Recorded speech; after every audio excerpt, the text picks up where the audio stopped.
Hello and a very, very warm welcome to our latest urgent market update video. Now, today is Friday, the 13th of January, 2023, of course, and we were kind of waiting just to see how the price was going to react to yesterday's US CPI numbers, which came in way above expectation. So we'll talk you through the news event, and we'll have a look at this price in a little bit more detail, because there's a couple of little, I suppose, important elements to these markets that the markets are now going to start shifting and contemplating, and we want to preempt what those two kind of narratives are over the next couple of weeks as we approach the next FOMC, where we'll get confirmation from the Fed in terms of whether they're going to increase rates, if so, by how much, and what the views are over the coming 12 months. So a very important pivotal stage. Yesterday's news event was really quite significant in terms of the US economy, which is broadly performing quite well. If we can, just before we get into it, if we can start, of course, with our risk warning, take a brief moment to familiarize yourself with our risk warning currently up on screen. And this video is brought to you by the Live Trader. Okay, so let's get straight into it then. Firstly, we'll just have a quick look at this news event in a bit more detail. So if we go back to yesterday's news event, so that's Thursday, the 12th of January. We had a bit of a strange trading week in the build up to this. We had a bit of a positive day on the Monday, the first proper full Monday back after the Christmas period. So we had a little bit of a move, which subsequently reversed as we closed out the day. And then markets drifted sideways on the Tuesday, and a little bit of positivity started to creep in on Wednesday, but clearly all eyes were focused on this particular news event. And this is the event that we're kind of taking into consideration, 1:30 yesterday. We saw an inflation figure year on year come in very much in line with expectation, actually, across the board. So we were coming down from a 7.1 figure in December to a 6.5 figure in January. And you can see the peak here if we look at the chart. If we go back to July, we peaked, certainly the more recent peak was at 9.1, and we've made a sizable improvement down to 6.5. So that's the good news. The bad news is we are still 3 times, if I take you down on the left-hand side of the screen, you can see central bank rates, and you can see that current interest rates are at 4.5%. So 6.5 is still considerably higher than the current interest rate. So there's a little bit more to go, we would assume. And the other important element to note is that the central bank themselves have a target of 2%. So although things are improving, we're still more than 3 times above what the Fed themselves want to get inflation down to. So with all this in mind then, let's have a look at the charts, because I want to draw your attention to the US indices in a little bit more detail. And if we take the peak in these markets, we were up at the 4,800 for the S&P 500. So just this market up here on the top left-hand corner of the screen.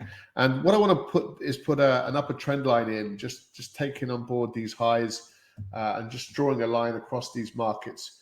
You can see how kind of, broadly speaking, how uniform, apart from one trading day where we saw a really explosive move, which subsequently reversed off these levels. So this is our upper trend line. Overall momentum, whether you agree or not, is very much to the downside. So that means from a technical perspective, we're looking at these recent highs, and we're talking about the 4,000 level as quite an important level in this market, and it is a round number, so it is of some significance because of that. So we were talking yesterday about, once this number was released, we had if I can zoom in a little bit more on this trade. So we've got that upper trend line around these highs in here at 4,000, which we peaked at yesterday. So the question for us is, be very careful if you're looking to jump and to assume that this market is going to continue to the upside, because we do have a strong long-term resistance level coming right through that 4,000 level. That's the first thing. So technically there's reasons to perhaps pause. But then if we go in and have a look at the price action since yesterday, you'll probably see it a little bit clearer on the 15-minute actually. You can see how volatile this market had been. So we kind of peaked as this news event kicked in. We saw initially a very significant move from, let's say, 39.90 down to 39.30. So a 60 point swing to the downside. Then we saw a 70 pip reversal followed by a further 70 pip reversal. So you've got this wild, very wild swing to the downside, back to the upside. What I'll do is I'll take this off and I'll just use these straight lines, which are easier. So we saw a strong move to the downside, followed by a really strong move to the upside, followed by another further move to the downside. So you can see traders got chopped up in this price action. We've been trading it for quite some time, so we were able to take profits up at this little level, up at these levels prior to the news event kicking in. And it doesn't stop there. It continues to gyrate and to bounce higher and lower consistently. And what that left us with is an interesting, and we waited to do this video just to see, how would this market sort of interact once it's failed to make new highs. So we've clearly got failures to make new highs on numerous occasions up at these levels. And then you do your analysis and you can see actually there is a descending triangle forming. So that brings us to the more recent price action really over the last hour, where we're getting this little reversal trade. So now there's a bit of short-term bias to the downside as a result. So the question now becomes is, how confident are we to see these markets continue to the upside? And with all these resistance levels above these highs and the fact that the market's rolling over and the overall direction in this market is still to the downside, that's a lot of the technical side of these markets. However, looking at things from a fundamental perspective, one of the things that we need to take into account is that these markets are trying to digest two opposing narratives, and it's very much in line with last Wednesday's video, which is prior to the CPI numbers, that the market's going to grapple this little narrative between the Fed holding rates higher for longer versus the Fed pivot. So those are the two narratives, and there is a slide next which I'll break it down in a lot more detail for you. However, we saw, broadly speaking, with the markets beginning to focus on these CPI numbers, we saw a little bit of a pop. So the question becomes is, have we seen the pop already prior to this news event? And has this news event only just given an opportunity for sellers to start selling this market and pushing prices back down to perhaps the monthly low?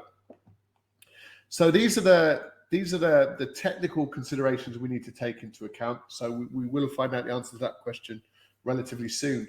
But on the fundamental side, there is this sort of narrative conflict in narratives between the Fed looking to pivot and start bringing down interest rates versus what we think is probably a little bit more likely is that the Fed are going to continue to push rates higher and probably stay higher for longer. That's pretty much where we're at. And the problem is, if the Fed look to pivot, that's very bullish for these markets. We'll probably see prices in the near term break above 4,000. However, if the narrative, which we think is still a narrative that is to be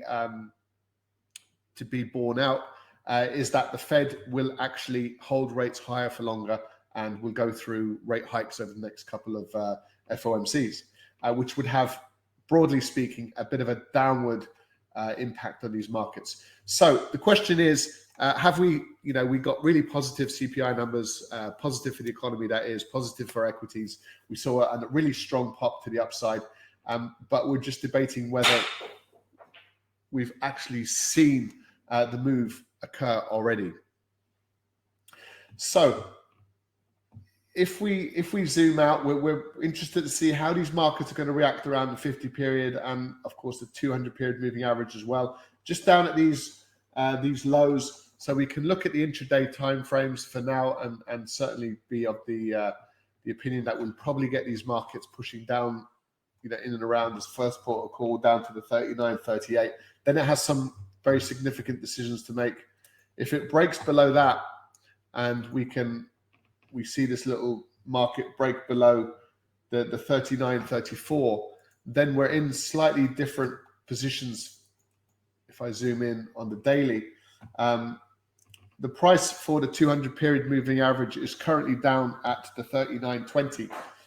So if we break through those intraday levels and we start getting below the 50 period moving average and then the 200 period moving average, we would probably be then looking for some pretty solid selling opportunities at that point. So let's then, if I take this screen on just one more, it leaves us with some trading opportunities still to consider. And again, it's this opposing narrative in these markets. I'm sure you're probably sick of all the news events and all the commentary about these two narratives. But the first one very much being is kind of a pro-market position. Which side of the fence do you sit on? Do you want to go with the Fed, or do you want to go against the Fed? So the markets are expecting the Fed to pivot. Those traders and investors that are of that opinion are really going against the Fed. There's no other way to put it. And under situations like that, we could probably expect US indices to push higher. So keep an eye out for the S&P 500 above that $4,000 level. We could probably expect further downside from the US dollar, and we could probably expect gold trade to continue its strong move to the upside. So that's what we can expect if you happen to think that the market's going to ultimately go against what the Fed are looking and trying to do. We think the Fed will always win out eventually. However, that goes hand in hand with the second narrative in these markets, which is that the Fed are going to deliver on their higher for longer promise. And we think certainly that we would be more inclined to go with that particular narrative and go with the Fed rather than go against the Fed. And if that happens, we can probably expect some yesterday's high to be probably momentum highs in this market over the short term. We'll probably see some downward moves across the US indices. We'd look for probably a little bit of dollar strength. The dollar's in a strange position at the moment because there's a number of sort of factors, i.e. global growth and reopening of China, which can have a strong impact on the US dollar. And then we'd probably see gold actually roll over to the downside. And the problem we've got right now is we're in between these two little narratives. Which direction is this market likely to move? Because at the moment, it's a little bit on the unclear side. So clarity is something that is quite important for us as traders. So good news, inflation is coming down, largely due to deflation on the energy side of things with US oil. We're now down at between $75 and $80 versus, around 100. And we peaked there last year at 125.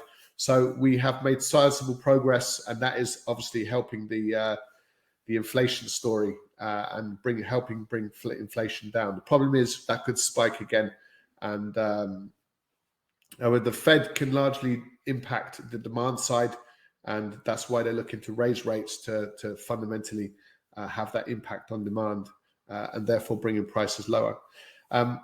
So inflation's coming down, which is the good news. But we are very mindful as to whether we've already seen the pop over the last sort of 4 or 5 trading days to the upside, taking into account that kind of positive news story. And now will the market start to shift and focus on that sort of Fed raising rates type of the argument? So looking to go with the Fed from here on in. So either way, it's likely to provide us with some decent opportunities. Below 4,000 in the S&P, we'd probably expect some further downside. However, the pivot or the turning point to the upside for US equities is very likely to be that 4,000 mark in the S&P. So it's all really to play for at this stage. But we wanted to just highlight a couple of these important elements to these markets so that at least you're on the right side, not just from a technical perspective, but also from a sentiment and market fundamental perspective, and just informing yourself in terms of if the market's tipped lower, these are likely to be the reasons. If they tip higher, these are also likely to be the reasons. So that just about concludes this short video. Thank you very much for joining us as always. Do stay tuned for our next video, which we'll be sending out to you pretty soon. And we do, just to let you know, we do broadcast live every day and help traders navigate these financial markets, because there's a lot to take on board in these current conditions. So we do broadcast, just to let you know, we do broadcast our trade plan session live every morning. So if you're looking for ways to identify which markets should we be focusing on, what direction are we looking to trade those markets, and what prices are we looking to trigger those trading opportunities, and we do look for high probability trades. So our trade plan session is really important every single day, and we do that live for our traders at 7:30 a.m. so you can be well informed and you know exactly what to focus on over the course of the trading day. So it's a really good habit to develop. If you don't do that already, we do recommend you to adopt that type of approach.